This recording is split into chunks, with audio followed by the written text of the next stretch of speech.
our staff, and our guests. I want to welcome you. I want to remember to turn on this microphone so you can hear me clearly. I want to welcome to the meeting of April the 21st, 2022. I've asked all the way from Lincoln, California. I've asked Director Paul Joyner to lead us in the Pledge of Allegiance. Will everyone please stand? I pledge allegiance to the flag of the United States of America and to the republic for which it stands, one nation, under God, indivisible, with liberty and justice for all. Thank you, Director Joyner.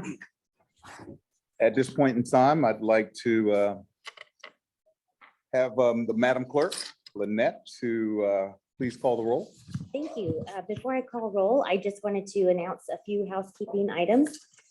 This meeting is being recorded and is available over the internet. For members of the public viewing this meeting online, we accept and encourage public comment and have provided options that are listed at the top of this meeting agenda. For our board members attending in person today, we've installed cameras in our boardroom, so you are on camera and visible to parties viewing this meeting online. You're sharing microphones, so please do not pick up or move the table mics that are in front of you. You will need to turn them on to speak. And you can speak at a normal volume and the mics will transmit the audio through Zoom. We also ask if you're on your laptop device that you do not access Zoom. Since you're here, there's no reason for you to need to log in. And then for our board members online, we appreciate you joining us today. And we ask that you mute your devices when you're not speaking and use the raise hand feature should you wish to ask a question or comment. I'll go ahead and call roll. Director Baines. Present. Bernasconi.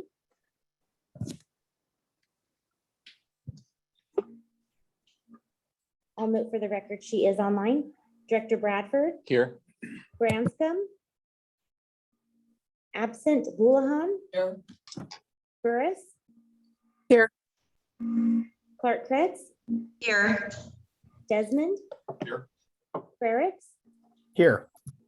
Frost absent. Gallardo. Here. Gog. Absent. Jones for Gore. Here. Guerrero. Here. Harris. Here. Joyner. Here. Kozlowski. Here. Lozano. Here. Middleton. Here. New. Here. Sander. Here. Absent. Oh, thank you. I'll note for the record you are here. Saragosa. Here. Saylor. Here. Chenier. Here. Oakley. Here. Stallard. Here. Soon. Here. Thomas absent. West. Absent Vice Chair Kennedy. Here. Chair Jennings. Here. And ex officio member Fong for Benny Paul. Here. Thank you. Thank you very much. I want to remind all of you as well, because I had to just remind myself that if you have an electronic device that beeps or rings or anything like that, you might want to turn it off now so that it doesn't interrupt the meeting. And I see some of you moving, so glad we did that. But I also want to just say that this is a historic meeting. To my knowledge, in my time on SACOG, I have never seen the hybrid meeting where some of us are in the chambers and some of us are online. So I want all of us to wave at them that are online, wave at them, if you will. How you doing? And then we want y'all to wave back at us. Good, good, good, good. Normally I would take a picture of this, but I don't know how to do it in this format. So I'm gonna have to just take some pictures of you online and us here so that we can capture this historic moment. So anyway, thank you again for being here and turning off your phone and doing all the stuff. And thank you, clerk, for the announcements on the housekeeping. Let's move to our public communication. This is a time for anyone who wishes to address the board on an item that does not appear elsewhere on the agenda. Lynette, did we receive any public communication, or is there any member of the public that wishes to speak? There are no public communications and I see no hands raised. Okay. And no member from the public. Okay. So with that, we will move to our consent calendar. These items are intended to be approved in one motion. However, anyone can remove an item for a separate discussion. Does any director wish to remove an item at this time?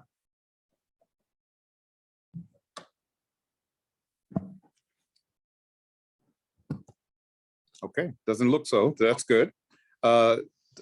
Lynette, does anyone from the public? Sailor moves approval of the consent agenda. Second by Ferris. Second. Anyone from the public who wishes to remove an item for public comment?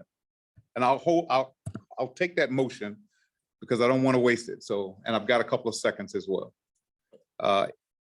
So I've got a motion. No public comment. Okay, no public comment. I've got a motion from Director Saylor, and I've got a second from Director Soon. I think he beat the rest of y'all. Just so if you're in a competitive nature today. Okay. So at this point in time, will you do a roll call vote? Yes, thank you. Director Baines, Aye. Bernasconi. Absent. Bradford, Aye. Branscombe. Absent. Boulahan, Aye. Burris, Aye. Clark Kretz, Yes. Desmond. Aye. Ferris, Aye. Frost, absent. Gallardo, Aye. Gog, Yes. Jones for Gore, Aye. Guerrero, Aye. Harris, Yes. Joyner, Aye. Kozlowski, Yes. Lozano, Aye. Middleton, Aye. New, Aye. Sander, Aye. Zaragoza. Sorry, aye. Thank you. Sailor, Aye. Kinnear, Aye. Oakley, Yes. Stallard, Aye. Soon, Aye. Thomas absent. West, absent. Vice Chair Kennedy, Aye. Chair Jennings. Yes. Thank you. Motion carries. All right, the consent calendar is approved.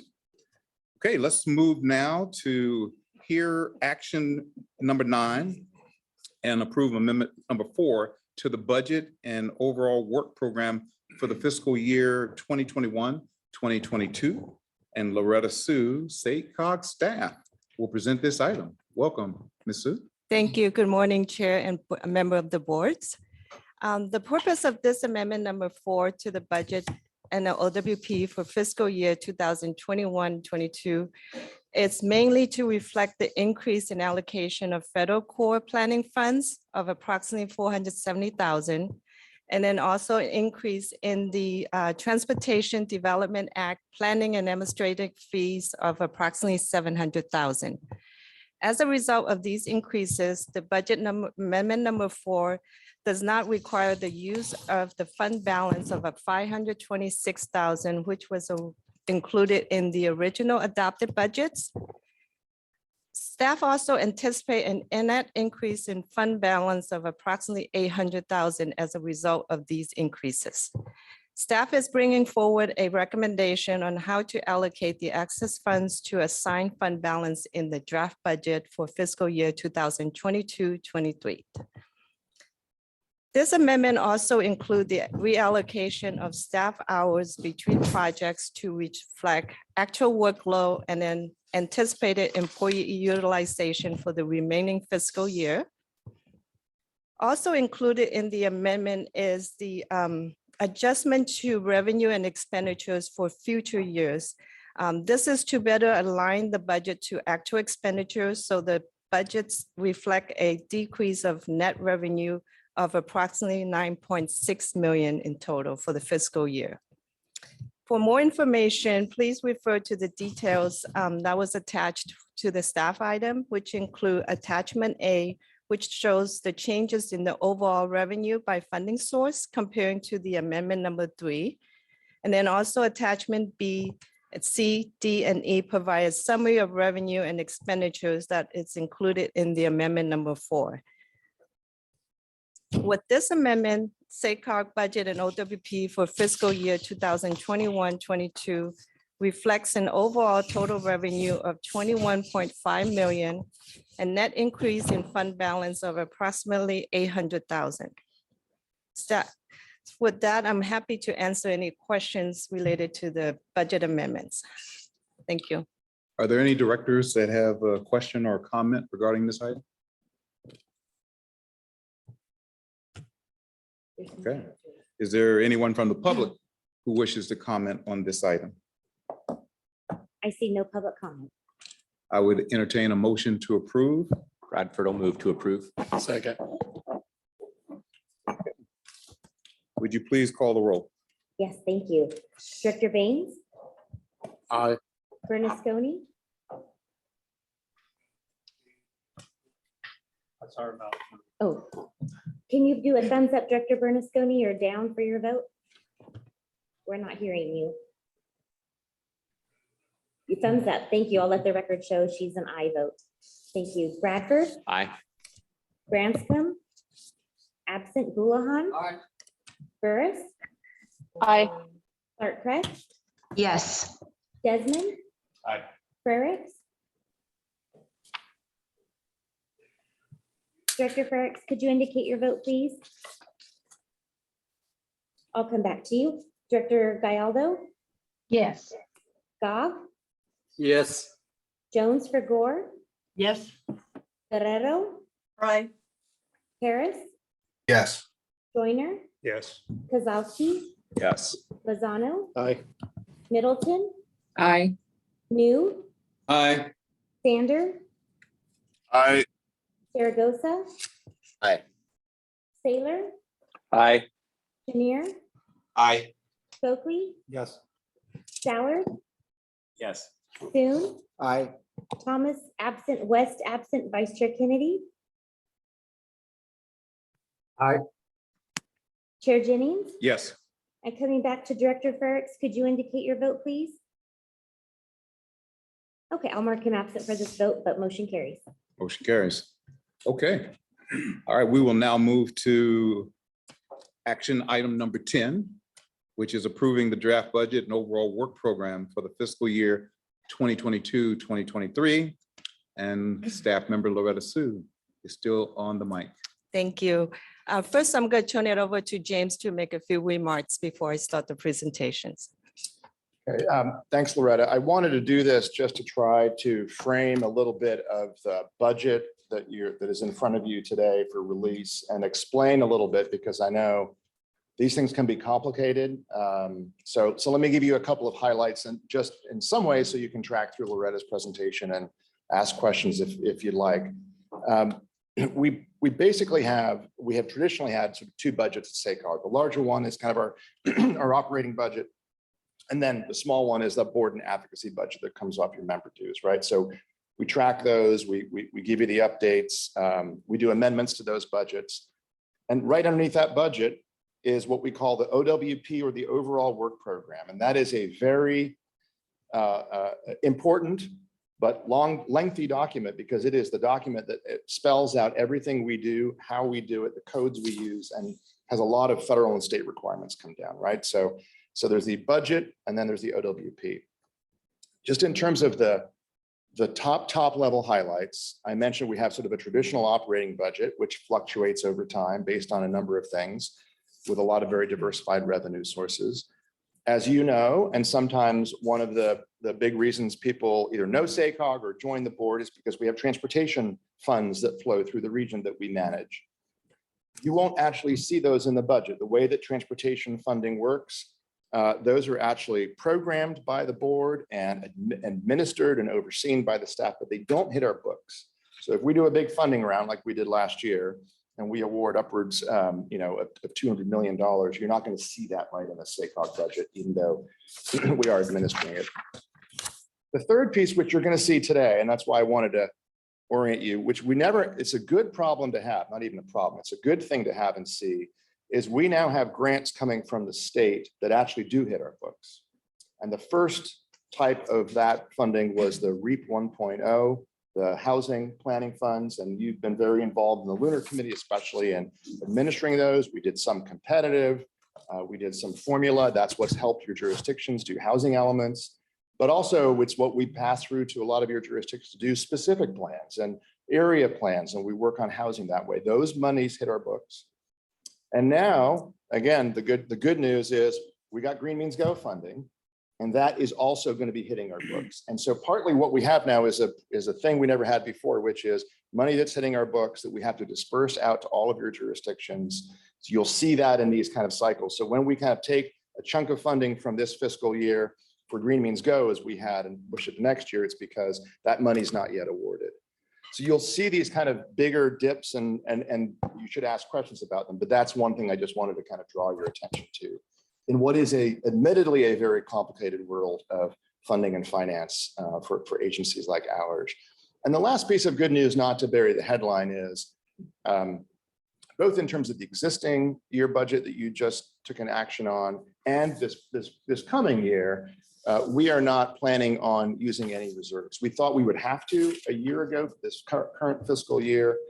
We're in a good position that we do not have to use those reserves, and the budget we're about to release for comment, we don't project having to use those either.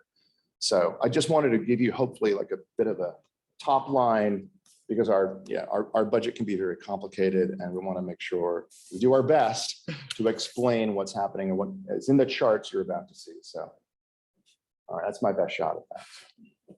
Okay, Loretta, back to you. Thank you, James. Yes, as James mentioned, SACOG as a federally designated metropolitan planning organization is required to develop an overall work program, in short, OWP, and budget annually. Oops. Sorry. Let's see if okay, sorry about that. So the purpose of the OWP is to describe the continuing comprehensive and coordinated metropolitan planning process for the 6 county Sacramento regions. And it includes transportation, air quality, and other regional planning activities. And it also serves as the primary reference for SACOG budgets and work activity. And it also serves as the grant agreement between SACOG and Caltrans for the fiscal year. The OWP is mainly funded through a combination of formula-based federal and state revenue sources, supplemented by short-term discretionary grants and contract funds. Staff submitted a demonstrative draft of the OWP to Caltrans and federal agencies for reviews and comments, mainly for the major work element, and also to ensure that SACOG planned activities are consistent with the amount and the purpose of funding source that's supporting the work program. Due to the size of the document, a full draft of the OWP is available on SACOG website, and a link is included in the staff item, which could lead to the full OWP document that is on the website. This morning, the board will take actions to approve the release of the draft budget and OWP for public comments. The OWP project and activities include transportation, air quality, and other planning objectives that support SACOG 3 strategic goals and the 3-year work plan. This includes the economic prosperity. Some of the projects includes Mega Region Working Group and the continuing effort in the Race, Equity, and Inclusion Initiative. Connected communities. Some of the projects include mileage-based pricing and then also Next Generation Transit Initiative.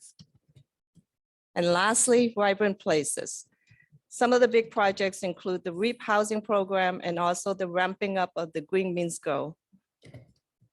These are just some of the example of projects that are included in the OWP for the current fiscal year. For more information, please refer to the OWP documents. As Jane mentioned, SACOG managed 2 separate budgets. The first budget is the operation budgets. This budget funds all the priority projects and activity that's advanced the 3-year work plan. As Jane mentioned, we were in, because of the increase in some of the funding from the state and federal governments, we do not have to use the reserve fund balance like we did in the past 2 years. This budget also includes over 20 million of funding for the regional projects.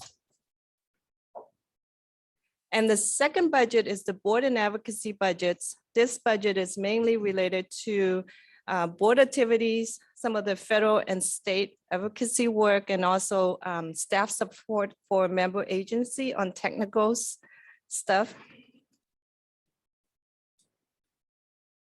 Just gonna go do a brief highlight on some of the revenues that is included in the SIGCOG operation budgets.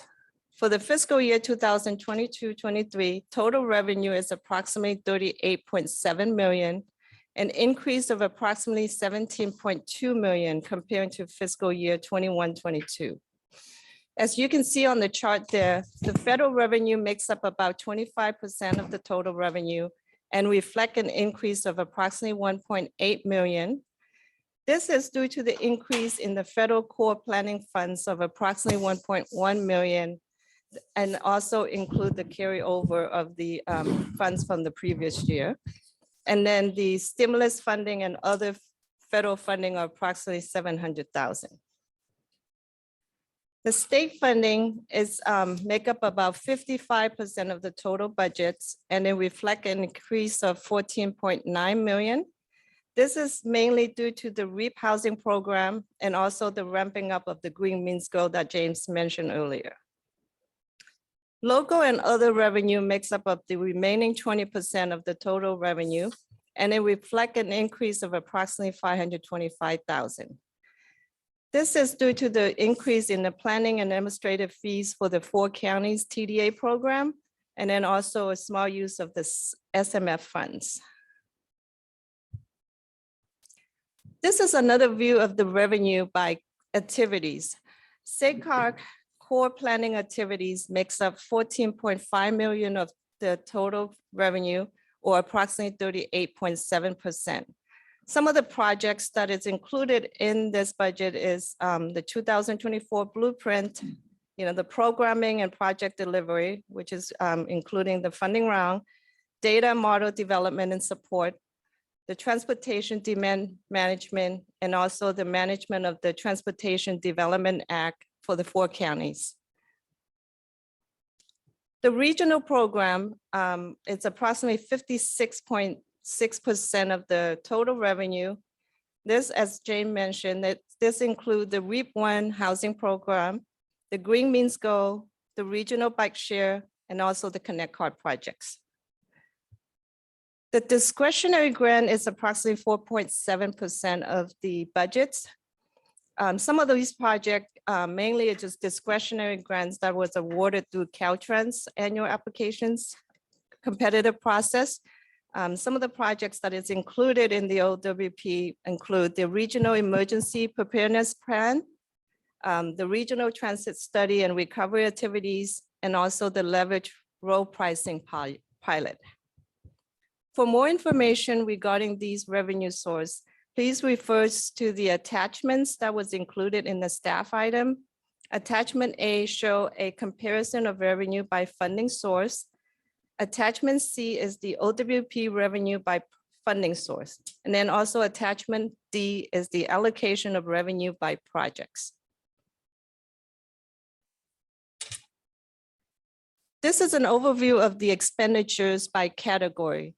Total expenditures for the fiscal year is approximately 38.7 million, an increase of approximately 18 million comparing to the current fiscal year. As you can see, consulting costs and also pass-through costs make up 60% of the total budget, which is an increase of 16.3 million total. And then again, this is mainly related to the REAP housing program and also the Green Means Go. Staff cost is approximately 26% of the total budgets. This includes it's an increase of approximately 1.7 million. And this is mainly due to the costs associated with the new MOU with the Employee Association that was approved by the board in March. This includes market equity adjustment, PTO payout, medical subsidy payment, and COLA increases. These increases will be offset by saving from the future years of the MOU. Indirect costs, and which include indirect salaries and other costs, make up the remaining 14% of the budget. For more information, please refer to the summary of revenue and expenditure, which is attachment B, and then attachment E is the expenditure by project. Also part of the operation budget is attachment F, which is the indirect costs detail, and then also attachment G, the capital equipment budgets. These makes up all the information related to the operation budgets. Just do a quick overview of the board and advocacy budget. As Jane mentioned, this is a smaller budget. The total budget for the fiscal year is approximately 1.1 million. It's reflect an increase of approximately 107,000. This includes the carryover reserve funds of 95,000 from the current fiscal year. Staff costs for the advocacy and technical assistant to member agency makes up 46% of the budgets. Federal and state advocacy work is about 35%. Partnership is 11%, and then board expenses is about 8%. Attachment H is a summary of the draft board and advocacy budgets. This is the highlights and overview of the two budgets that are seeking board action this morning. The next step, with board approval, staff will release the draft budget and OWP for fiscal year 2022-23 for public comments. Based on comments received from Caltrans, federal agency, and other comments during the public review period, staff will prepare a final draft budget and OWP for board adoption in May and submit for federal and state agency approval. This concludes the presentation for the draft budget for fiscal year 22-23. Happy to answer any questions. Thank you very much. This would be the time for directors who have a question or a comment on all the information that was presented to us.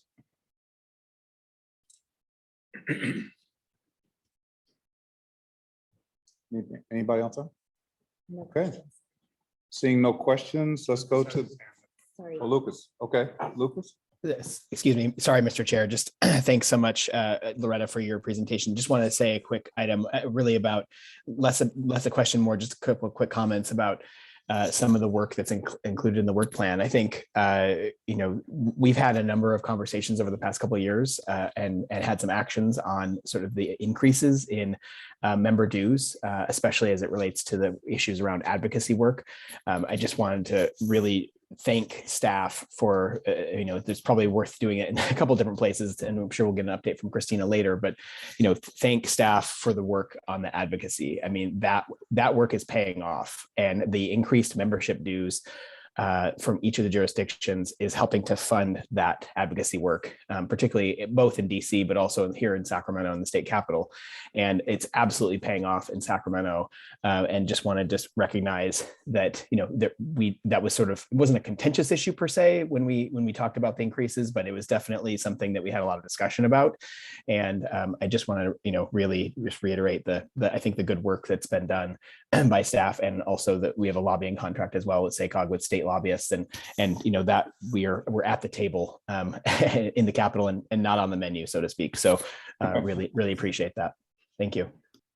Oh, I hadn't heard that at the table, but not on the menu before. That's a new one. I'm gonna use that one. You okay with that?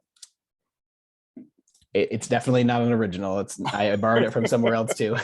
You can use it. Okay, any other directors who have comments or questions? Let's move to our public. Anyone from the public has a question or a comment? I What see was no- just presented? Sorry, no Christina? public comment. I would entertain a motion, and whoever makes that motion, Chenier moves it. please state your name, and so Chenier knows the rules. Stallard will second. Wait a minute, that was close. Chenier first, and Stallard second. Okay. Right. Chenier first, would you please take the roll? Thank you. Sorry, Director down there. Baines, Aye. Bernasconi. I'll come back to you, Director Bernasconi. Bradford, Aye. Branscombe, absent. Bullahan, Burris, Aye. Clark Kretz, Yes. Desmond, Frericks, Aye. Frost, absent. Gallardo, Yes. Goff, Yes. Jones for Gore, Aye. Guerrero, Aye. Harris, Yes. Joyner, Yes. Kozowski, Yes. Lozano, Aye. Middleton, Aye. New, Aye. Sander. Director Sander, could you please indicate your vote? Okay, I'll come back to you. Saragosa, Aye. Sailor, Aye. Kinnear, Aye. Oakley, Yes. Stallard, Aye. Soon, Aye. Thomas absent, West absent, Vice Chair Kennedy, Aye. Chair Jennings, Aye. Director Bernasconi, could you indicate your vote, please? She texted it. Yes. Oh, thank you. And then Director Sander, if you're there, could you indicate your vote? Okay, I'll mark him absent. Motion carries. Thank you. Thank you. Good job. Thank you very much. Okay, let's move to action item number 11. This is SACOG's 2022-2023 Regional Funding Round Budget and Revolving Match Program Guidelines. Chris from SACOG staff will present the item. Good morning, Chair, members of the board. Get my, can you hear me okay? Okay, Barely. there we go. Get my presentation up. Is that better? Okay. Okay. Good morning. We are asking for action this morning on two items. They are to adopt the regional funding round funding estimate and budget, and also to adopt the guidelines for the revolving match program for the regional funding round. Staff is recommending a funding round estimate for this funding round of $130 million. And this represents 2 years of apportionments for FY 25 and 26 for this round, for the 4-county funding round. On average, SACOG gets between $65 and $66 million of apportionment annually. That is usually a combination of state and federal resources. RSTP, CMAQ dollars are the federal, and generally STIP dollars from the state. In past funding rounds, SACOG has programmed up to 3 years of apportionments. For example, the last funding round, 2021, we programmed 3 years at a roughly $194 million. A little more? Okay, thank you. It is important to note that this estimate does not include the additional funding from the bipartisan infrastructure bill. The state is still sharpening their pencils on how to allocate that. So we will be returning to the board with a update for that estimate this summer, ideally before we launch into our core larger funding programs this fall. We'll update the funding estimate and bring it back to you, plus with a report out on the revolving match program, which we'll be talking about shortly. Could you just repeat what RSTP and CMAQ are? You're going to test me on RSTP. CMAQ is the Congestion and Mitigation Air Quality Fund. Okay. RSTP is the Regional Surface Transportation. It's the money for roads. Yes. Got it. Okay, thank you very much.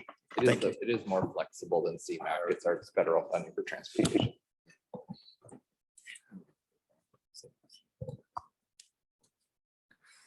So building on the successes of the last funding round, we are using that same framework that this board adopted in 2020, which includes the project-based programs like maintenance and modernization and transformative, along with our place-based programs like community design.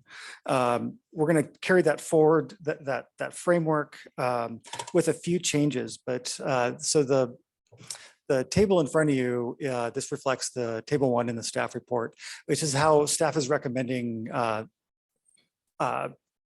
using the dollars in the funding estimate moving forward. One point of note here is that the funding for the Innovative Mobility Program and the Engage, Empower, and Implement Program, that funding was allocated in the last funding round, and those programs have not fully been implemented yet. So we're not recommending any new funding, but just carrying those dollars through to this, and we'll be rolling those programs out this year. As I said, we're using that same framework as last time with a few changes. The first change is that we're looking, instead of a discrete amount of funding for each program for the project-based programs, we're looking at a series of ranges between our maintenance and modernization and transformative programs and the revolving match program, which I'll be talking about in a little greater detail in a minute. And that the reason for that is important. This is how we are recommending to adapt this funding round to the changes in the state and federal competitive application process. To put additional resources to the revolving match program could better position us to move some of our larger regional projects to larger state pots of money and federal pots of money. So what we're asking, as you heard in the last board meeting, in the presentation from Christopher Coase and Hillary Norton, the majority of the funding coming through is going to be competitive. It's not formulaic as it has been in the past. And to be competitive for those programs, we want to be able to have more tools in our toolbox to do that. So the ranges here kind of reflect our request if the revolving match program is successful, to be able to program more money to it. So with that, I'll move over to the revolving match program. Staff is seeking adoption for this program and these guidelines. This program was established in the last funding round framework, but was underutilized by our local partners. I think we had one application utilize this. So staff has retooled this application and this program to better respond to the new funding landscape. And it's really intended to help our sponsors better compete for these larger programs at the state and federal level. We are recommending an overall budget for this program of between $20 and $30 million approximately, with a maximum project award of about $4 million. That $4 million limit was strategic, and that is usually the match for a federal match for a $20 to $25 million project. Also at the state level too. It's a very competitive project for a lot of state programs, also for several of the federal programs. So it's tailored for competitiveness. Applications for this program are really designed to be very short and streamlined, 2 to 4 pages in length, not onerous on our jurisdictions and for staff to prioritize. If approved, we want to release a call for projects soon, ideally this month, maybe early next month, with applications due on July 1st of 2022, so they can be ready for the next round of state and federal grant programs. Staff is anticipating to run this program probably twice a year, have it kind of be a rolling, revolving program, always in play, so that we can better respond to the programs that are coming. To be eligible for this program, a project needs to be within the 4-county region and listed in the MTP SCS, be eligible for state and federal funding. And we want our sponsors to identify a funding program, target it, and be eligible to apply to that program. Be prioritized by the sponsor in an approved plan. We want to make sure that these are our jurisdictions and our partners' top priorities moving forward. And projects that are designed to construct new general purpose unmanaged road or highway capacity are not eligible for this program. If we receive multiple applications for this, which we expect to, sorry, I'm not keeping up on this. We will be prioritizing these projects to move forward based on these criteria. How does the project reduce VMT and reduce greenhouse gas emission? How does the project support multiple travel modes, walking, biking, and transit? How does it support our regional economic prosperity, support goods movement throughout the region, improve safety, and state of good repair? So since this is a new program, we do anticipate making course corrections and changes to it as we move through, every time we run a new program. So you'll see probably changes and minor tweaks to this program as we move forward. Staff has done some outreach for this so far with a series of one-on-one meetings with several of our jurisdictions and partners, plus also presented at our regional planning partnership and with fairly positive feedback on the program. So with that concludes my presentation. I'm available for any questions you may have. Great. Thank you very much. Again, this is the time for the board to ask any questions or make comments at this time. I have a question, Mr. Chair. Please. So Chris, the revolving nature of this is that the funding is intended to be match funding to get other grant funding. Correct. So if for some reason a jurisdiction were to submit a project, be approved for funding from this program, and then not end up getting the other grant, the funding would remain in the pool basically for others. Is that the idea?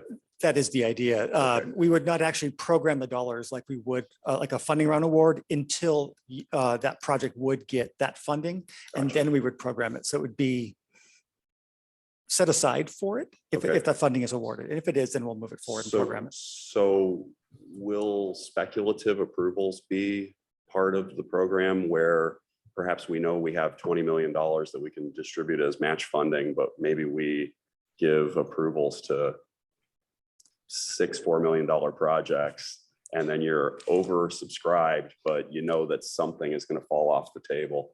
Or is it going to be once we reach $20 million, we're going to shut it down until the next round? This is part of the reason for the ranges and that wanting that flexibility, because if this Okay. is successful, we want the ability to use more of it Excellent. because it's a better way to leverage our really limited resources for these projects to move forward. Very good. And then the funding source is the Green Means Go funding?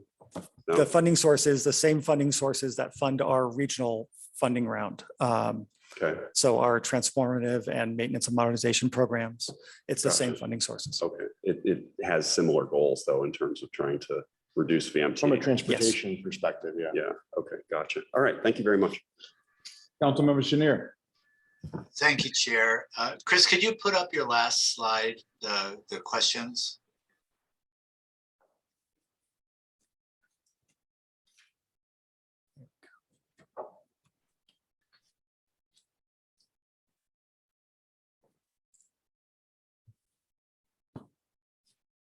There we go. So This, yeah. I'm assuming that the different questions in some scoring rubric at some point have different weights and priorities.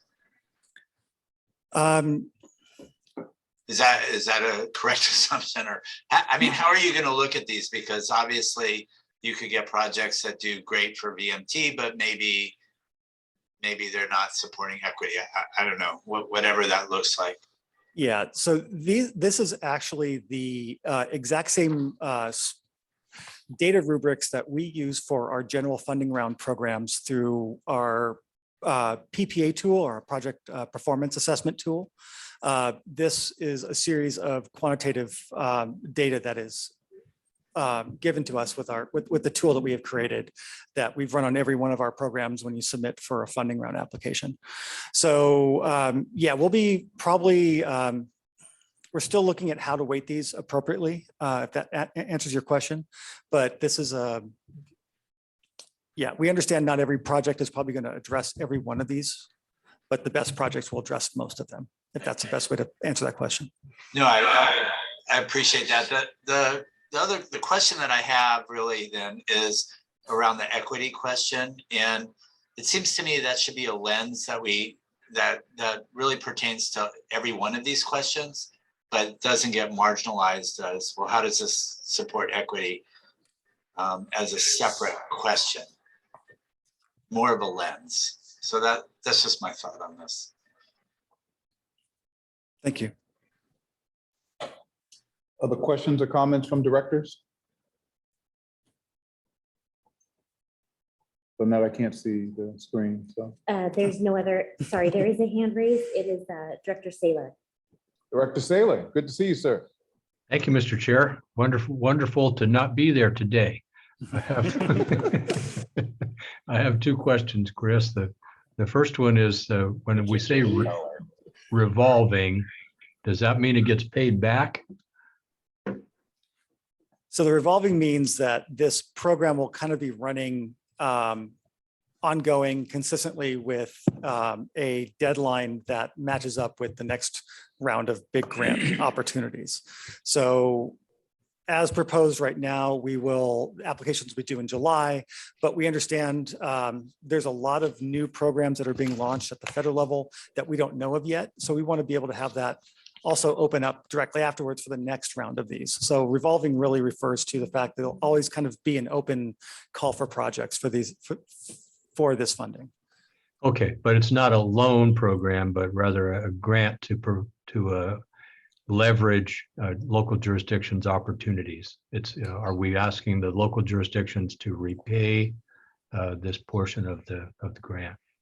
No, it is a grant program. It is Very SACOG dollars that we would go in, that we would be apply, that could normally be a program to another competitive project through our funding round, that we can help a strategic amount of funding to make that project more competitive at the state and federal level. Thank you. I appreciate that clarification. And so often when we say revolving, we mean a loan program. So we might want to be clear on that. Second question is this reference to the federal infrastructure funds that have not yet been programmed because we don't have state hasn't given us a clear handle on that. Those are competitive funds for them, as I understand it. Do we have a sense of what likely or potential amounts might be available to our region to compete for, or is it just a complete open-ended we don't have any idea? So the apportionment component that the state is still deciding are not competitive. Those are formulaic, and we do not have an accurate sense of how much that will alter this estimate at this time. We are attending many meetings at Caltrans and CalSTA meetings that will be determining that, but we'll be coming back again to the board to give an update on that and ask again for an updated estimate and budget. Okay, and then this is a 2-year program. It is, yes. Well, thanks, Chris. I appreciate the clarity. Director Saylor, can I, just in case people were wondering about the funds that Chris was just talking about. So there are formula funds from the IIJA bill that come down to the state of California. State of California, which is partly the reason you're sitting on this table for some time now, since the 1990s, has suballocated a bunch of that money, federal funds and state funds, to metropolitan regions. That's why we have a funding round. I believe there are open conversations going on right now at Caltrans state level. We have a whole bunch of new money. We have some new programs. How much of all of this, it actually isn't governed by some of the old formulas, is actually going to come down to the regions? How much is staying at the state? What's the guidelines on all of that? So there's money that's coming to California we can count on. But exactly how we divide that up is in question. And that's what Chris was referencing. And then also a huge bump up in that infrastructure bill, right, is the nationally competitive programs. And that's the reason for the revolving match. That's what we got to go win in DC. That's why you should be going to cap and always talking to your members of Congress at this point. And that is more knowable, and they're trying to parse out those programs as we go. So I know it's complicated, but there's a bunch of competitive money nationally. There's money that comes to us, but actually is kind of in place still. Right? Okay. Exactly. So really, James, what we're doing is we're taking the ability to apply for the transformative grant program and making it asynchronous with the regular application process for other funding, right? So that you can, for the revolving fund, it's not revolving in the sense that it's loans or anything like that. Right. It's Maybe that the title. The period that you can apply for funding is not synchronized with all the other programs. The only revolving part of revolving match is if you don't actually win the grant, it comes back so somebody else can try to go win, right? That's so maybe revolving is not quite. We'll think of a term. Yeah. Director Stoller. Leverage. I think you made a really good point just a moment ago, James. A lot of us are going back to cap. It might be nice to send us a little 1-page talking points on SACOG issues for all of us to be bringing up with our members when we interact with them. If you have anything of that sort, you'd like to send to us. Happy to do that. The way the chamber works is, the ethics of it are you deal with the chamber issues, but at the end of each conversation, any member can bring up something else if they wish. Absolutely. And so just so you understand, we're working very closely, always have with the chamber. We've got transportation papers, right? The mega region topic, actually, I will tell you just from virtual cap to cap last fall is dynamite. I mean, that members and staff are really interested in this thing we're doing kind of voluntarily with our neighbor. That plays very well. There's a lot of interest. And so you're going to have more details on that. Check out your packets, right? If you're going, look at those papers. I'm going to be there. Let's talk and get together. I'll see if I can just put something together out like some brief talking points. Because I think there are certain things that are going to resonate right now, other things where there may be a little bit of so I'll see what I can do to give you that. But I'm also there in real time or send me a text. The art of this is to tell our story, right? To have a few specific examples. Now it's different because we've got all this funding available. So we want to basically position ourselves well for that funding and say, we're investment ready. We've done a lot of work as a region, right? But I will take you up on your challenge. Any other comments? Any comments from the public? Comments or questions? There's no comments from the public. Great. Second. Quick over there. I know. Desmond moved approval. We're playing Jeopardy. Yeah. I think Baines beat you, man. I said my name. You said say the name. You didn't say the name. I was just- Okay, all right. All right. Soon follow the rules. You get it. I'm there. I'm with you. Would you please call roll? Thank you. Good job. Dr. Baines, Aye. Bernasconi, Aye. Bradford, Aye. Branscombe, absent Houlihan, Burris. Dr. Burris, could you indicate your vote, please? Sorry, I was on mute. Yes. Thank you. Clerk Kretz, Yes. Desmond. Frericks, Aye. Frost, absent Gallardo, Aye. Gog, Yes. Jones for Gore, Aye. Guerrero. Aye. Harris, Yes. Joyner. Aye. Kozowski, Yes. Lozano, Aye. Middleton, Aye. New, Aye. Sander. I'll come back to you, Director Sander. Saragosa, Aye. Saylor, Aye.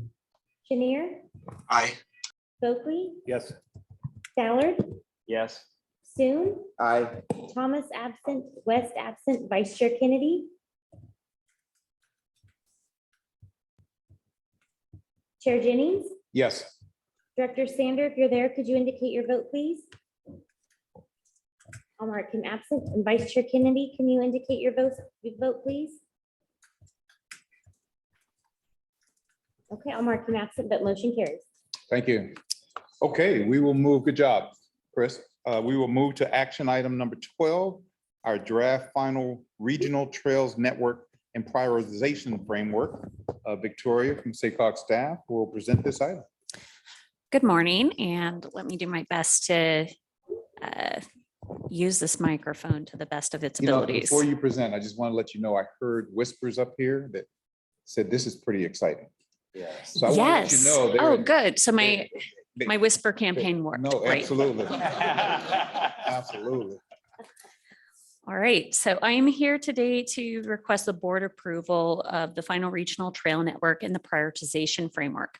This item was heard by all three SACOG committees right before spring break, all of those weeks back. And immediately before the Transportation Committee, staff received questions from the City of Sacramento. The Transportation Committee recommended the item forward with the understanding that we would share any of the clarifications or changes that were on attachment B that made it different from what was shared with committees. So following those comments from City of Sacramento, we met with them to learn more about their questions and to devise a plan to best address them within the prioritization framework. We've heard positive feedback from staff. We also shared the track changes version with all of the local agency and organizational partners who've been working with us on the Parks and Trails Strategic Development Plan. We have not received any questions or concerns from those partners. That we did hear from City of Sacramento staff that they felt that we have addressed their questions sufficiently. So a brief recap of the regional trail network, even though that was not part of the questions that we're circling back on today. The regional trail network does look to leverage almost 300 miles of existing trails, mostly paved, and then also add an approximate 800 miles of new trails or potential for trails that would add access for 406,000 people in the region. That includes 300 miles of complicated or high concept trails or possible connections that would need further work, so, what we've been calling study corridors. And about 50 miles of those are also the potential for on-road class 4 separated bikeways. And there's a potential for that number to grow as some of the study corridors move into the next phase of planning and examination.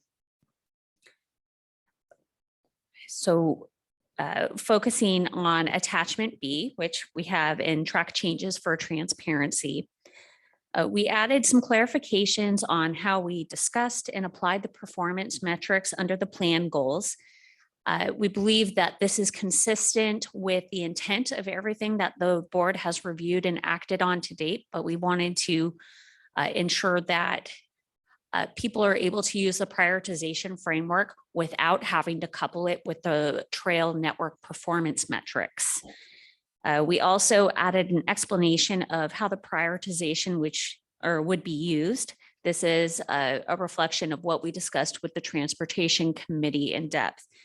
We've focused the prioritization framework on identifying how we could focus our regional coordination efforts.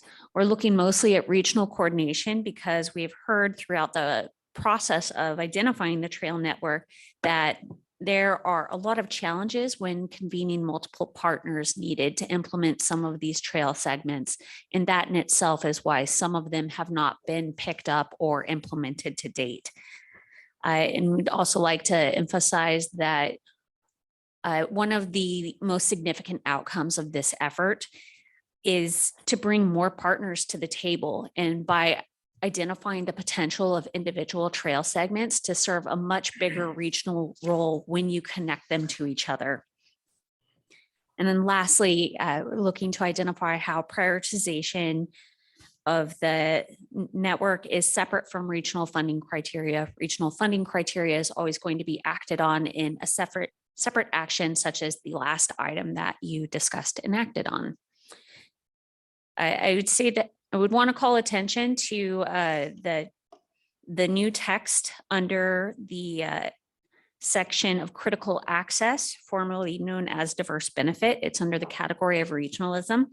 We expanded that to identify that it's not just about the need for rural connections in this trail network. We've added an example of creating access to regional job centers. Access to jobs is a vital piece of our regional mission and will help us meet the larger agency goals of reducing vehicle miles traveled and serve as a way for us to reduce regional greenhouse gas emissions. With that, I'll take any questions, and I'm also looking for your recommendation of approval. Directors, please. Questions, comments? Mr. Chair, I have a question. Please. On that last item that you just mentioned, critical access, does that suppose that there is any kind of distinction between pieces of the trail network that might be primarily used for home to work or home to school or shopping type trips versus purely recreational use? Does that suppose any infrastructure difference between those things? Or is it serving both purposes all the time?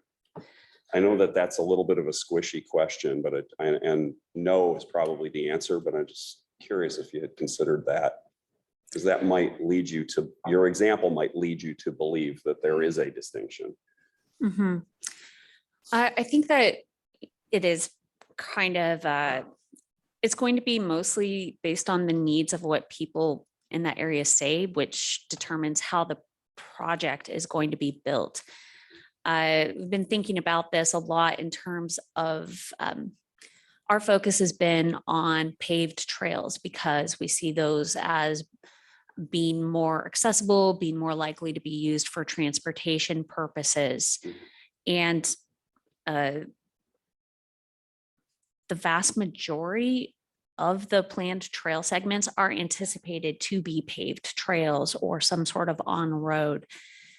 We haven't distinguished between whether under the regionalism goal, whether something is going to be, specific to recreation or specific to accessing some sort of destination like the shopping center. It does come out a little bit more through the plan goals, though, I think, whereas there are trails in the network that are part of the network, but they also only further the region's goal towards recreation. Whereas the ones where I'd say in some of our more suburban locations, areas that were noted as shopping centers also served as something of a gathering center for people and thus rose to the top under economic vitality. So I realize that's a very specific example, but these are the different ways in which a shopping center might have been recognized for its greater potential as a community need, as opposed to something that may be purely recreational. Yeah, we have a unique context in Folsom, where I'm from, that the majority of our paved trail system is separate from the road network. And it would seem, to your point about shopping centers kind of being a focal point potentially, you could look at it and think that we built it all to drive people to Karen's Bakery in downtown. So I was just, kind of curious about, whether it was, how you balance those, the recreation part of this, because ours started out as a means of providing a recreation facility, but it has turned into something that serves both purposes. And we were uniquely positioned to kind of have ours be separate from the road network, but I'm excited about this project. It's not intended to be any kind of critique. I'm just the curious. simplest questions are often the hardest, right? Yeah. But because I think we in the active transportation, bike, pedestrian, trail world over the years, there has been this debate: utilitarian or recreation. And often people have said, well, we need to focus on utilitarian. Like, that's just a recreation trip. But we want to focus on displacing trips, getting people out of their cars, get them on bikes, get them off dangerous roads so they're safer, right? And those are really worthy goals. But I think, this is my take, and I'll see if Victoria would agree, but I think we've kind of pitted those against each other a little too much over time and thought, well, one's not worth anything, and we're in pursuit of the other one. And I think as just you were saying, Director Kozlowski, I think what we're learning is we want to build a network that actually serves multiple purposes. And it would be great if we can get people out of cars. Director Jones and I were just talking yesterday about, I wish I lived in Folsom or Davis, frankly, because I'm driving my kids everywhere. And I'd love to have them actually have some independence. I'd love to actually have them ride somewhere safely. They ride under the WX freeway on their bikes. And I'm closing my ears every time they do that, because it's like running the rapids with cars driving 60 miles an hour, right? So there's multiple purposes, and we try to craft this piece, and Victoria's done, as you know, an excellent job on this to sort of speak to both. But I think as we talked about at the Transportation Committee, maybe the bigger challenge we have here is, how do we see a regional network? How do we see connectivity that has exponential benefits as actually we grow connectivity around the region? And then how do we actually put our shoulder behind this in the next few years to then go, get this thing on the radar of the state and the feds and everybody else? Yeah, the reducing VMT angle is the long-term righteous goal, but the recreation usefulness is the spoonful of sugar that makes Right. everybody Yeah, that's a good way to put it. go down the road. Thank you. Chair Denise, I'll go here and then I'll go you second. We just talked about the regional match program. So for example, if we had a segment of this that could benefit from, could it benefit from regional match funding because it could reduce vehicle miles traveled? If you are then going for, right, a state or federal grant, yes. Thank you. Yep. Desmond. Thank you, Victoria. I'm very supportive of this, and I like some of the language in the prioritization, the role of prioritization. I like the explanation there that some projects may be entirely within one jurisdiction's public right of way and not require other implementing partners, which is a little bit counterintuitive when you're talking about a regional network, right? Because you're talking in that instance about something that's just really kind of insular or limited to one jurisdiction. But would it still be the objective ultimately that even if you have a trail, a segment of trails that's entirely within one network, that the long-term goal would still be to get that connectivity over time, correct? Okay. And I also think of the one element that Director Kozlowski was talking about, the critical access, where you change some of the terminology. I mean, really, some of that critical access is community. It's not really necessarily regional thing. It may be to promote people within one city just going to a job center or maybe a certain recreational area. Are we risking any problems by changing the verbiage and calling that that it has to benefit the region? Because would that be benefiting the region, or is that really that piece just benefiting that one community? And maybe this is just semantics. It's a distinction without a difference, but just curious what your thoughts are about that, James. I would say that reverting to originally diverse benefit was that we wanted to acknowledge the importance of connections through rural areas, since many of the realizing plan goals measures were very focused on how it benefits where existing residents are today. And we knew that if we just focused on where people live today, we would miss out on the potential to connect our region with trails, because there would be no way for fully recognizing the benefit of what it means to have that connected system unless it was going through purely urbanized areas. So we viewed the connections through rural areas as part of serving that larger regional need, even or because of how it did stitch the region together with trails. And we are calling out regional job centers in this because many of you may remember, or if not, I'm here to remind you that when we were examining the goals under realizing plan goals, and we were using the values uncovered through the public survey, many people, and this kind of goes to, I think, where Director Kozlowski was starting from, today at this point, they want to use trails for a lot of different things, but they don't want to use trails to get to work, not just yet.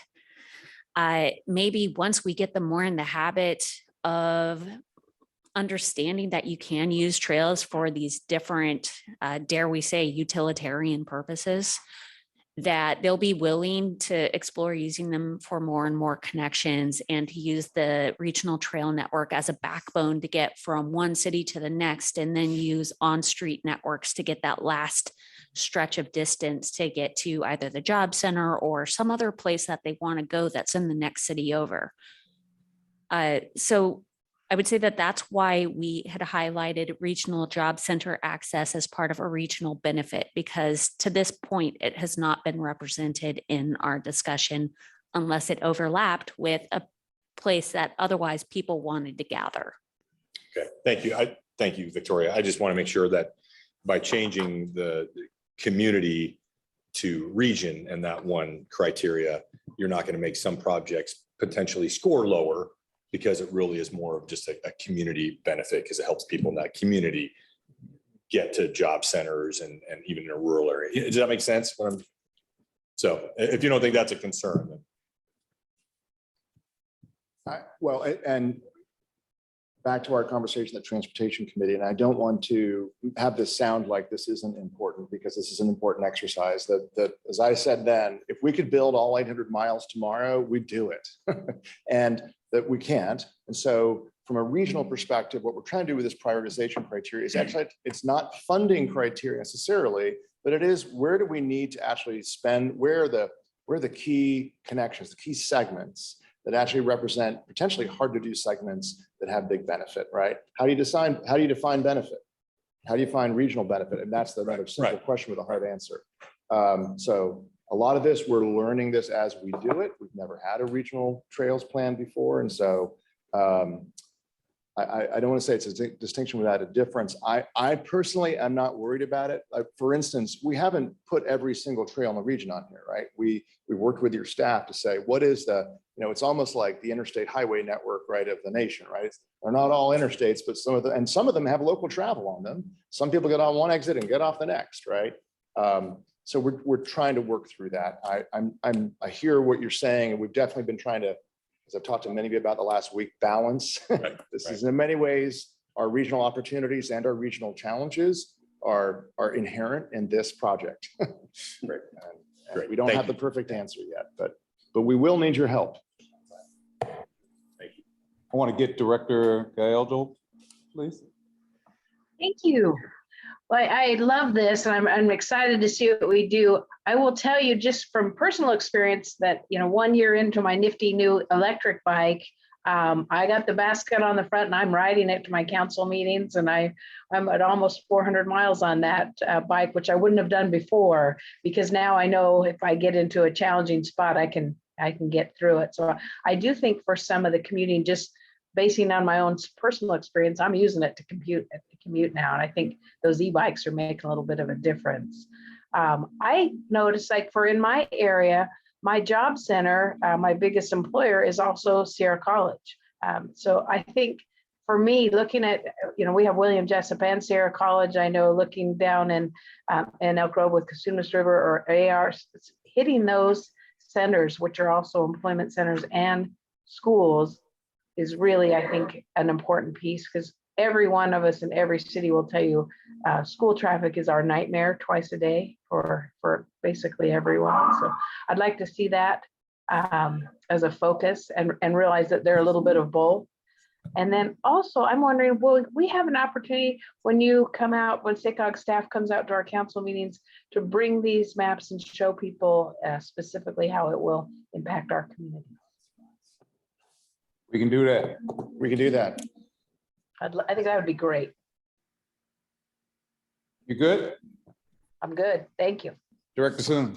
Thank you, Chair. I think Dr. Gallardo just highlighted, her personal experience is really gets to what I'm about to say. And that is, I understand that these regional prioritization that we need to do. And James, I understand how you mentioned, how do we do that? How do we, justify the benefits?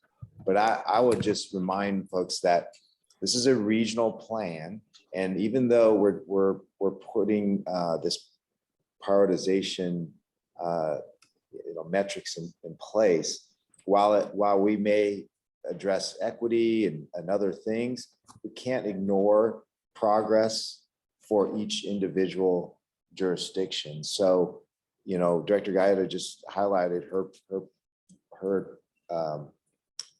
concern in her community, and each one of us will have that. So I guess my point is, we need to balance equity amongst the region as we implement this too, right? If we, for example, if this prioritization metric only justifies trails in a minor segment of this region, two or three jurisdictions, that isn't equitable for the 28 members, on the board. And so I just want to make sure we're cognizant of that as we go through the implementation, so that all of us can continue to be supportive of a regional trail network, so that we can all feel good about how we're all getting something for our communities that, the needs that were articulated for Rockland holds true for every single one of us individually. And I don't know how, there's not a formal, metric on here, but I guess it would be, SACOG staff to make that determination. So like I said, I think our regional opportunities and challenges are inherent in this plan, right? And as we talked about at Transportation Committee, I don't think you're saying this, right? But I want to go to an extreme to just have you think about this. If we divided our limited resources and staff capacity 1/28 amongst all of you, probably wouldn't get much done, right? And not only is it's not 1/28, it's actually, this is again, credit to Victoria and the staff here. It's utility districts, it's levy districts, reclamation, like all the people who have canals, right? That's what's actually kind of really interesting about this is this can't just be cities and counties. We've got to get a lot of our special districts involved as well.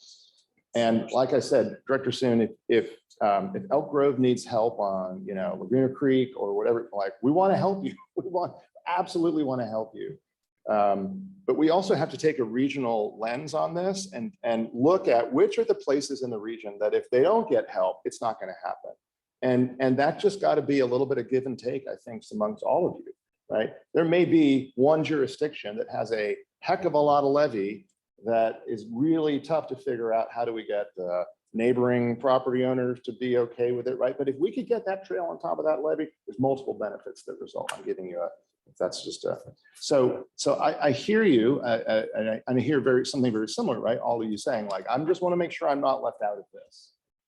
But at the same time, I want to push back a little bit and say, our job is to figure out where in the region should we focus our limited time and resources, and we have to actually erase all the boundaries and look at it that way. And if that, in so doing, that means you feel like, whoa, you have forgotten about me, then let's have that conversation. Does that make sense? I hope I'm trying to do a little bit of that. No, absolutely, and I get that point. I just wanted to. We just have to be cognizant of the other side of the scale. Understood. And again, not to diminish it, my biggest concern is how hard this is going to be. How hard this is going to be I don't want to be here in 2 years and have you all say, whatever happened to the trip, right? That's where we're going to need all of you. All of you, all 20. So speaking of how hard this is going to be, staff has done an incredible job of working this plan, even in spite of how hard it's going to be. I've been elected on the city council for 8 years, and I've been pushing a plan for the Sacramento path, bike trail, whatever you want to call it, to get up and going. This has been going on since 1975, where the city has an ordinance in place that says this thing is approved, and yet there's no movement. So I'm pushing like crazy, knowing we got a whole region that we got to look at. So SACOG, I absolutely want you to be a part of helping me to get this done. But if you can't, that's one of the reasons I'm going to cap to cap, because I'm going to make sure I find the money to get this done in my lifetime so that my kids and my grandkids will never have to go through this again. They'll never not have access to be able to get from South Sacramento to downtown, from shopping centers, going to shopping centers, Valley High in Elk Grove, not having access into Delta Shores Shopping Center, and then on to downtown. The sooner we can connect all these trails and work together to get this done, man, it's going to make this region so powerful that we're not going to recognize it. So it's just, in my opinion, it's the single thing. I'm not going to say single thing.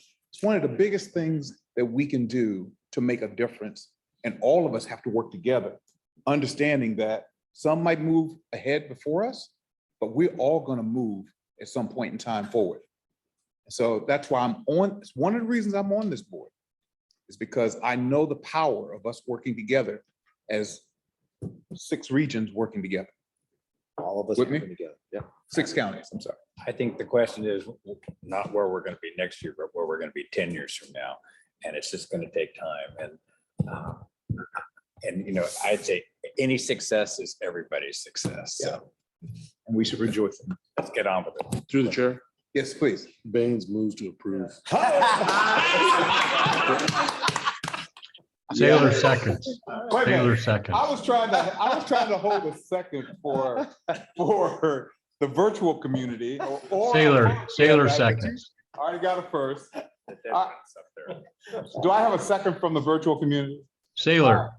Sailor. Clark, I got 2 seconds, okay. Don, Director Sailor, do you have a comment you wanted to make as well?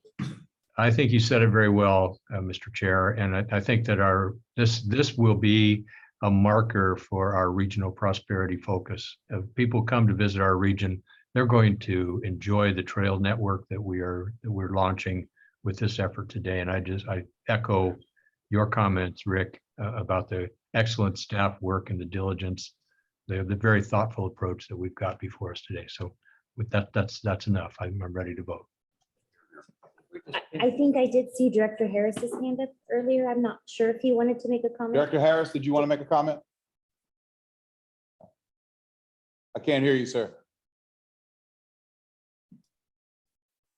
He's working on the mute button.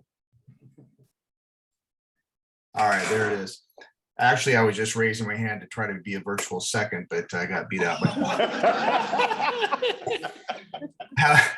However, since I have the floor, I will say that I too remain very excited about this project. It's going to be, we have this vision laid out up here in Yuba Sutter County, and it seems to connect so many boxes, and it goes out from a rural side of town out in the county. Then it's going to pick up hopefully at our newly groundbroken DRS Baines Park, which is right near our Walmart shopping center. Behind that, through downtown, it connects up another park, some county office buildings, a residential area that might is on the lower economic status, if you will, and hopefully eventually across an old historic trestle and into the city of Marysville and out beyond into that county to an anticipated water education center out at Yuba Water. So we have so many avenues, and along the way, people can get going to and from work, recreation, shopping, you name it. It's really exciting. And so I'm looking forward to some future conversations and work on the effort. So, and that I do a third on the motion. All right, I got a third. Okay, will you please call the roll, please? Yes, thank you. And just for the record, I see no public comments on this item. Oh, thank you. Director Baines, Aye. Bernasconi, Aye. Bradford, Aye. Branscombe, absent, Houlihan. Aye. Burris, Aye. Clark Kretz, Yes. Desmond. Aye. Frericks, Aye. Frost, absent, Gallardo, Aye. Goff, Yes. Jones for Gore, Aye. Guerrero, absent, Harris, Yes. Joyner, Aye. Kozlowski, Yes. Lozano, Aye. Middleton, Aye. New, Aye. Sander, absent, Saragosa, Aye. Sailor, Aye. Janier, Aye. Stokely, Yes. Stallard, Aye. Soon, Aye. Thomas, absent, West, absent, Vice Chair Kennedy, absent, Chair Jennings. An enthusiastic yes. Thank you. Motion carries. So I get emotional when I talk about this network, and I tried to hold it in today because to me, when we start talking about legacies, to me, this is a legacy that we all leave behind to connect us. So this is something that's really important to me. And it's a health aspect and all the other things that you mentioned in the whole process. But to me, to be able to get on a trail and go from Sacramento to wherever else I want to go and know I can get there and have a 10-mile ride, a 20-mile ride, a 30-mile ride, a 5-mile walk, whatever the case may be, and be able to go wherever I want to go, that's something not only is important to me, it's important to the people who I serve. So, and I know it's the same for you. I can hear it in your voices when you talk about your trails and what trails that you're in favor of moving forward. I can hear it. And so to me, we have a region that's going to be the best region in the world. I go all over the world and I go on their trails and they're open and they have access. And I see the beauty of the land that they represent. I want to see the same thing in the Sacramento region. So we're now working towards that. I couldn't be happier. So I'm trying to hold back the emotion that I feel about this, but I just want you to know this is important. Important to all of us and important for our children. All right. Okay, so let me move on before I preach to the choir. So we've made it to our agenda through the end of the agenda, and the last is our report. I've got the chair's report, board member reports, executive director's report. I'm gonna let James go last. Are there any reports from board members? Okay. Chair, I'd like. Please, thank you. Just seems appropriate after the action that we just took on the Trails Master Plan to bring up the event that the city of Auburn is hosting this weekend. It is the Canyons Endurance Run. The race will be starting in Central Square, downtown Auburn. It's a pretty amazing event. We'll have 2,000 runners from around the world that will descend on our city. They've already started showing up. And about 7,000 visitors and support staff for each of the runners will be also part of that 7,000. If you're so inclined, we'll have a 100K race that will start again in Central Square, Auburn, go down into the American River Canyon and follow the Western States route. We have a 50K race and a 25K. They start pretty early, so you have to get up there early. We start the 100K at 5 a.m. and the 50 and 25Ks half an hour after that race starts. This is a qualifier for the Western States Endurance Run, which is a world-renowned endurance run. And it's also a qualifier for the Mont de Blanc France race, which is another world-class racing event. So if you want to see some really skinny people, come on up to Auburn this weekend. We are hosting a festival in Central Square on Friday, tomorrow night from 5 to 8 p.m. I invite all the directors to come up and check it out if you can. Thank That's you. it. Thank you. Thanks for the invitation. Other director reports? Okay, I'm gonna give a quick report. This will be very quick. We had an incredible board retreat on April the 8th at the old sugar mill. And James, I want to thank you and the staff for your excellent job of preparing us for that retreat and how the whole thing was set up. The facilitation, the staff work, the sessions, the games, picking the old sugar mill location, everything was just exciting. And I thought we had a great time and it was a great session. I think we accomplished a lot. So I just want to acknowledge you and the staff for the great work that we did with that board retreat. Looking forward to many more. So I wanted to stop there. And then I'm looking forward to Cap to Cap, the Northern California Corridor Tour. That's going to happen on the 29th of April.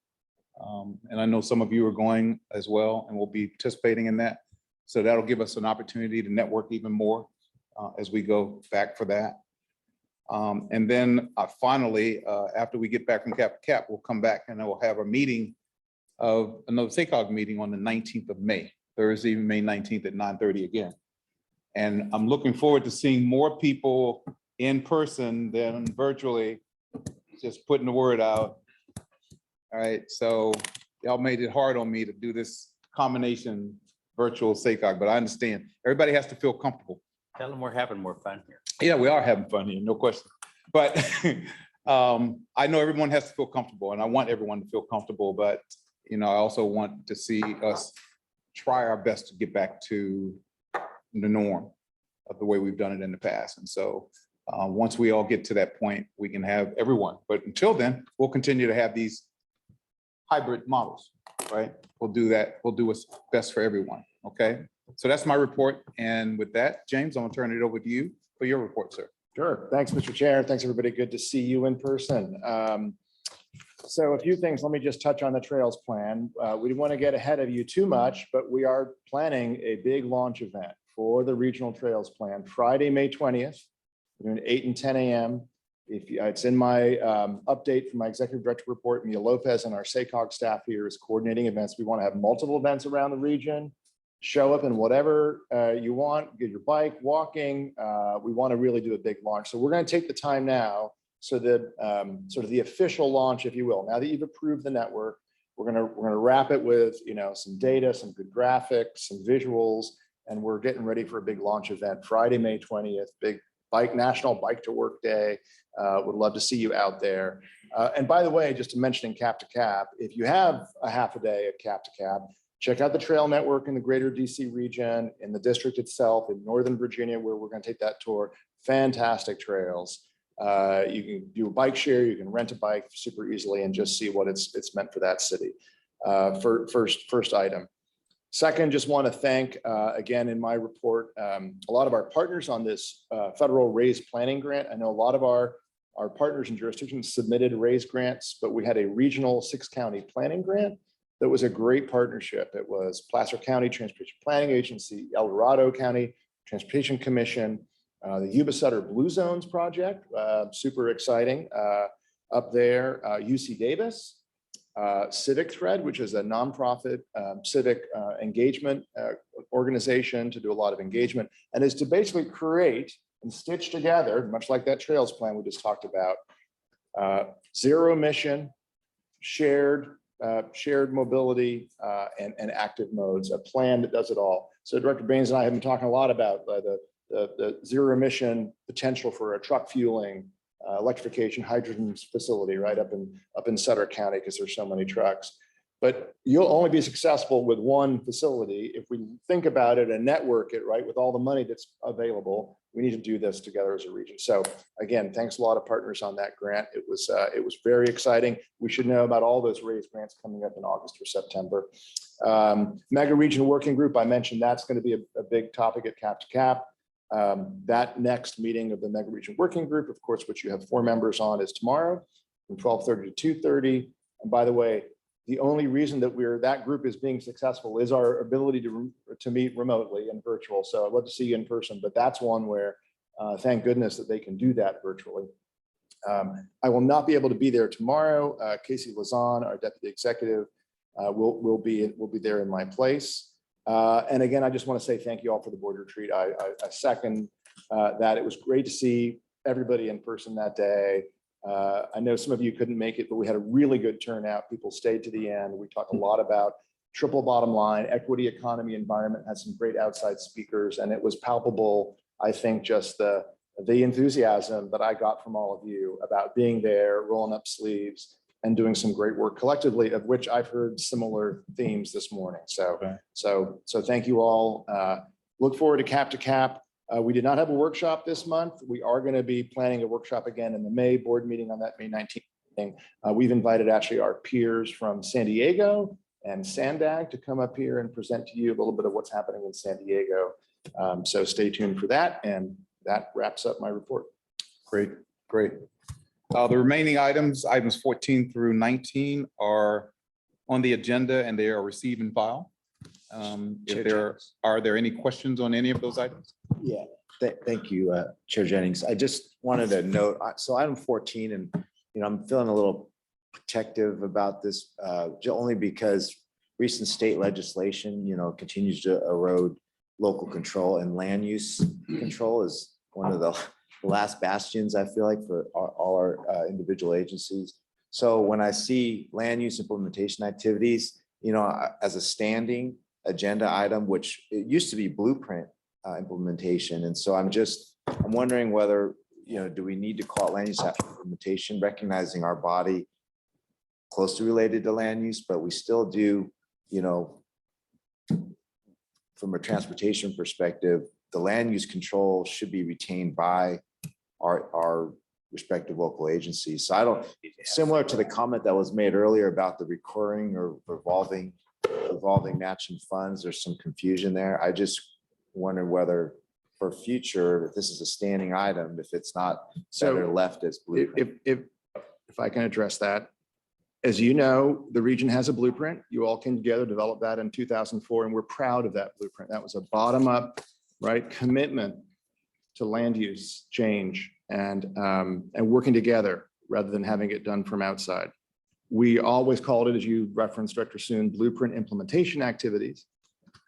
It's the 20th anniversary of the Blueprint approaches in 2024. We decided to rebrand at the request of many of you because you couldn't say 6-letter acronym or you were just tired of trying to say MTP-SES all the time. Nobody knew what the heck that was. We've rebranded that the 2024 Blueprint, and that is by design.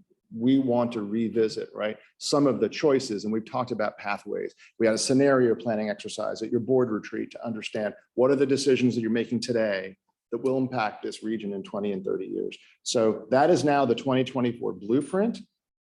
So to call it Blueprint implementation activities seemed confusing to us. So we are back to, we're calling it land use implementation activities. Nothing has changed other than the name, because in many ways that's what it is. And as we've talked a lot about here, we care deeply about what you do in land use. Their implementation activities, as you read every month, and I hope you read them, we take a very active role, not against you, in support of you. Sometimes you as a member of your council or board will say, can you come and actually give our planning commission some data? And I'm a little worried about this decision, like give us some data on this. So we take a very active role in land use decisions. We never try to thwart you or go against you, but we go in to help. And so that is land use. And I understand what you're saying, which is local control and don't take our land use authority away.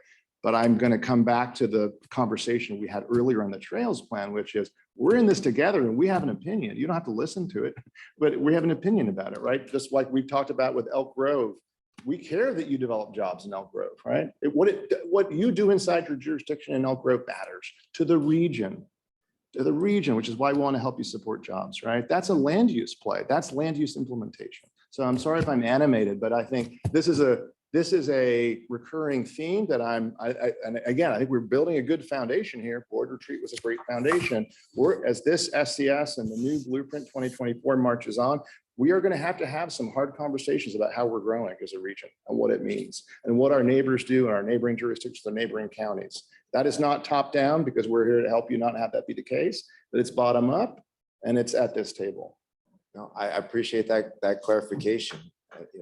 My initial thought was it might have been called 2024 Blueprint implementation to be simple, but I understand what you're saying. So I appreciate that clarification. I know words matter. Director Stone. Well, James pretty well said it, but I do believe we have our own collective ethics here. You know, things are important to all of us and we come to those decisions, but nobody gives up their sovereignty when they come through the door into this place. So there have been things done since the Blueprint was adopted that have not been consistent with it. And when you look sometimes in the file, you'll see letters that have been sent to cities at their request. How does this comport with what has been done in the Blueprint? And SACOG offers helpful thoughts. So I don't think any of us need to feel threatened in terms of our sovereignty on land use issues. But at the same time, I do think collective ethics say, you know, we need to have housing for all economic levels. You know, we do need to have housing balance so that you're not a bedroom community, you know, and sending all your cars somewhere else every day. So anyway, I think these are good things. Yeah. Director Saul, if I could just say, I have the same tenets. I just made the same speech last night at a community meeting. So I am not trying to say I don't have those, and I don't leave my jurisdictional hat at the door when I come in here. I just want to make sure, there's no confusion. You know, there's a lot of interconnect in what we do together, and you know, similar to the trails plan. I absolutely agree with doing a regional trails plan. I want us to be connected together as a region. I want to be able to get up to Delta Shores from my area. It's frustrating that I can't.